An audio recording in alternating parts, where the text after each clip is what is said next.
किसी की बपौती नहीं है, किसी के बाप की संपत्ति नहीं है। Idea is nobody's monopoly. Idea सब लोग आइडिया पे इंप्लीमेंट कर सकते हैं। इसी सोच ने इस शहंशाह का एक साम्राज्य तैयार किया जिसका नाम था रिलायंस इंडस्ट्री।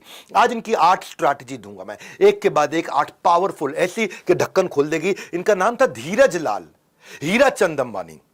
धीरज लाल को प्यार से, हीराचंद अंबानी को धीरू प्यार से बोलते थे, इसलिए धीरू भाई इनका नाम पड़ गया। रिलायंस, रिलायंस इनकी कंपनी का नाम, जिसका अर्थ है विश्वसनीयता, जिस पे विश्वास किया जा सकते हैं। ये एक ऐसे व्यक्ति थे जो भारत में विश्वास करते थे। ये एक ऐसे व्यक्ति सरदार पटेल के बहुत बड़े फैन थे।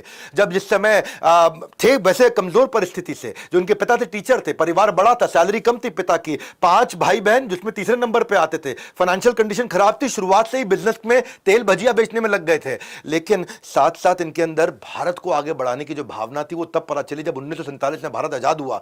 जूनागढ़ अभी भारत से नहीं जुड़ा था।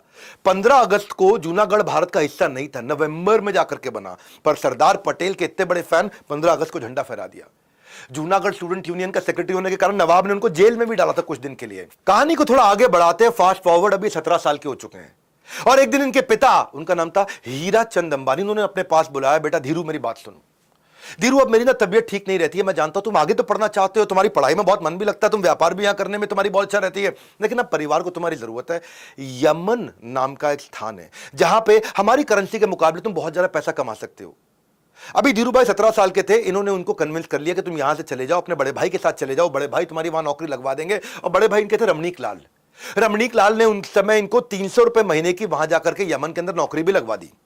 यमन में ये 300 रुपए वाले आदमी थे नहीं, इनका दिमाग बहुत तेज चलता था, चाचा चौधरी से तेज दिमाग। 8 स्ट्रैटेजी में पहली strategy geographical arbitrage of commodity value.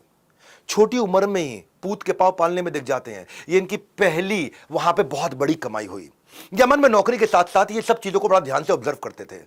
क्या बोले, बड़ा सोचो, तेज सोचो, बहुत आगे की सोचो, दूर की सोचो। कोकिला बेन से शादी करने के लिए जब ये इंडिया आए तो तब इन्होंने इंडिया में 1955 के अंदर ये किस्सा सुना कि जो भारत की जो इंडियन करेंसी है उसमें जो सिल्वर लाइन है, पतली सी लाइन होती है ना, जिससे पता चलता है कि नोट असली है कि नकली है, देखते हो सिल्वर लाइन, वो सिल्वर लाइन किसी ने ऐसे बोल दिया कि करेंसी नोट से भी ज्यादा महंगा होता है। धीरू भाई को गजब आइडिया आया।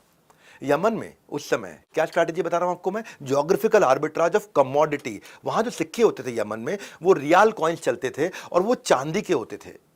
इन्होंने क्या किया, ज्योग्राफिकल आर्बिट्राज किया उस कमोडिटी चांदी के सिक्कों को। तो उन्होंने क्या किया, सिक्के का वजन तोला और दुनिया भर में रिसर्च करनी शुरू कर दी, मार्केट में चांदी का सबसे अच्छा भाव कहां मिल रहा है। उस समय इंग्लैंड के अंदर चांदी का भाव अच्छा मिलता था, रिसर्च में वैसे